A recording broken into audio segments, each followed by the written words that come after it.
You're watching ESM. I'm with Daniel Terry, who's the European MAD, WMC and British Muay Thai kickboxing champion. Yep. How are you today? I'm not too bad, nice to meet you. Now, can you tell us what those awards mean? Because obviously, to me, it was a mouthful, but Yep. to a lot of people, they wouldn't know, what it stands for. I mean, basically, they're just different governing bodies. Yeah.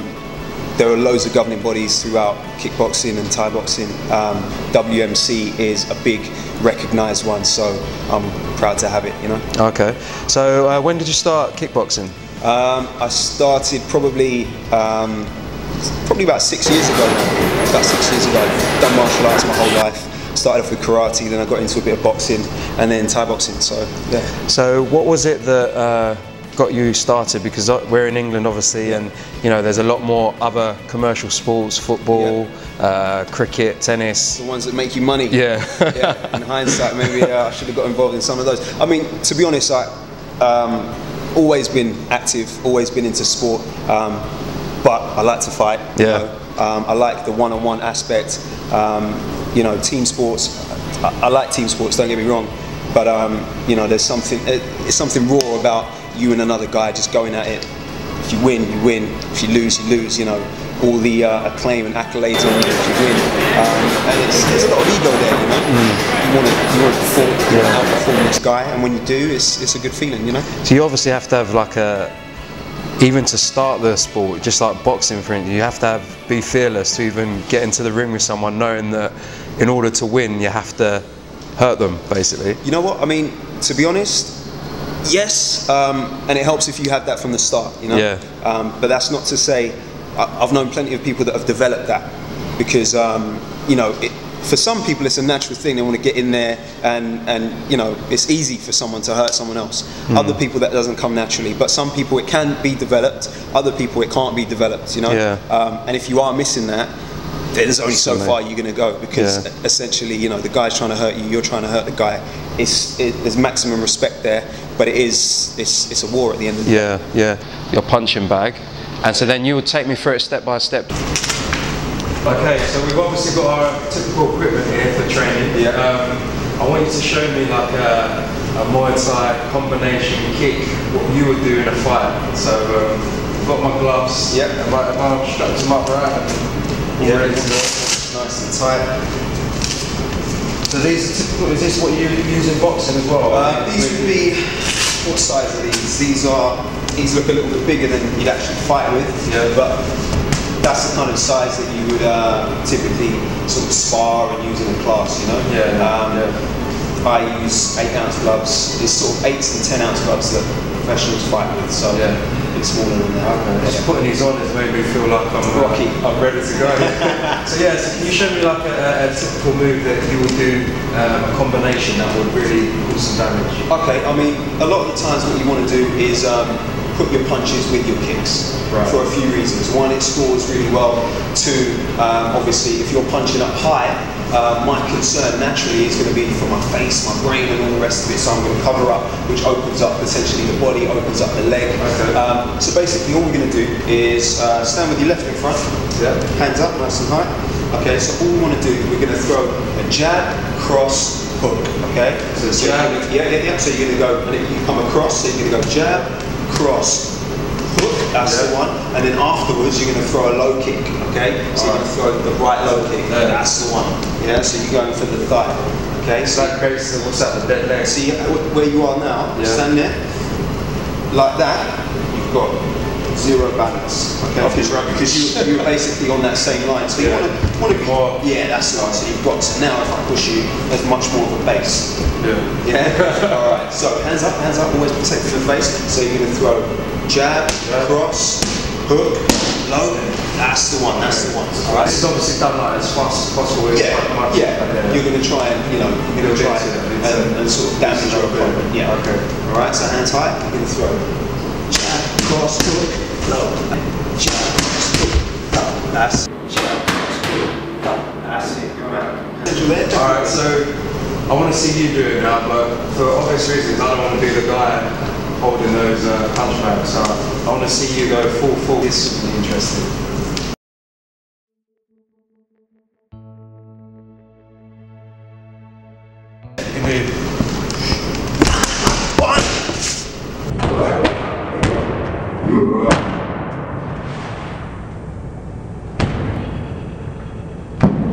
not the kind of bag that we normally use. Yeah. Man, I pushed this over it. It's heavy, and you're like, yeah. I mean, I could probably knock it over if I did just a kick. I'm gonna work on that. I'm gonna work on that. Almost.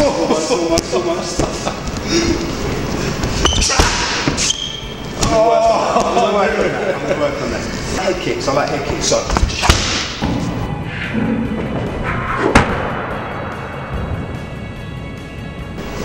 Get that in the face, it's going to hurt.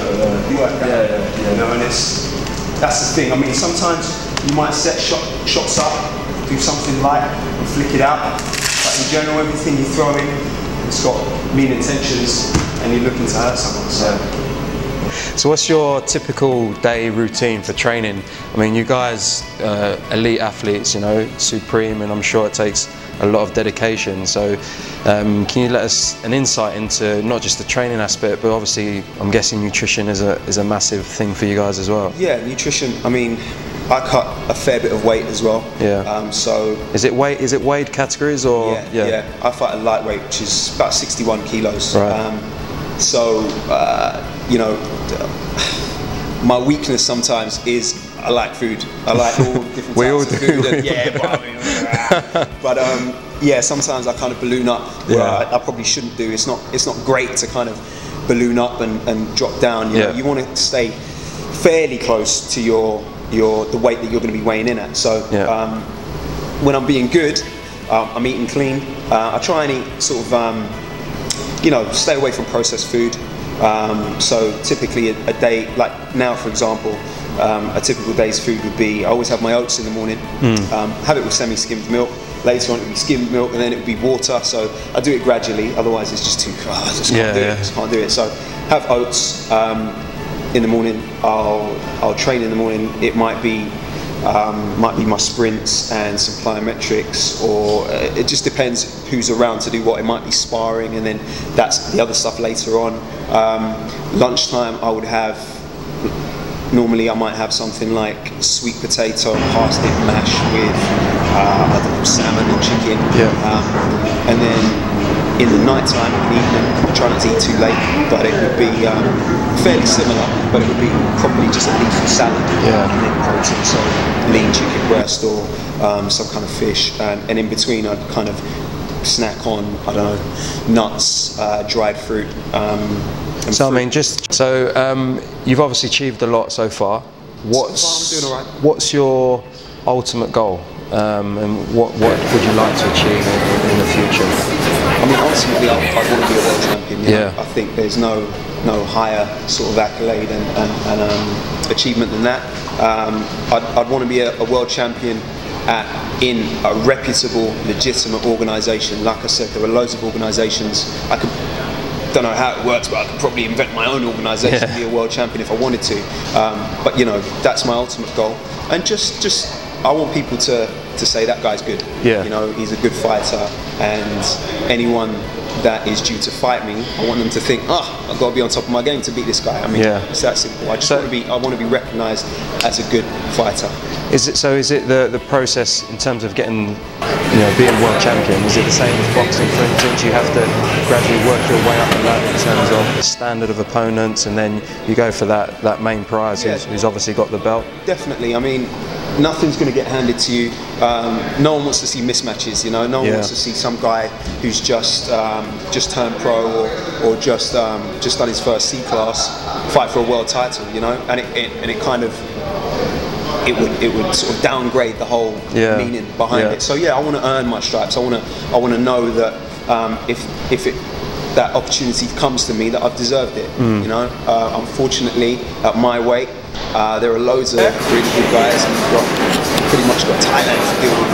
Are they like the strongest? I mean, they're professional fighters compared to our professional fighters. I mean, you know, most of our professional fighters still work. You know, they're professional fighters. That is their work, and they dedicate time to it. And obviously, it is from there, and so they know the art inside out and backwards.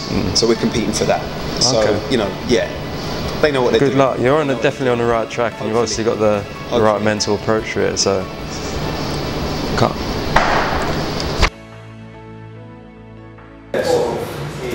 I'll just do the first one. Yeah, go on.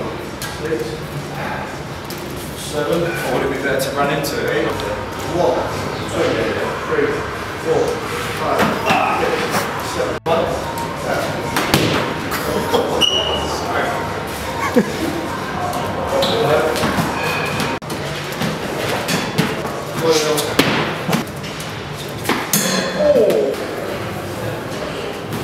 That's it.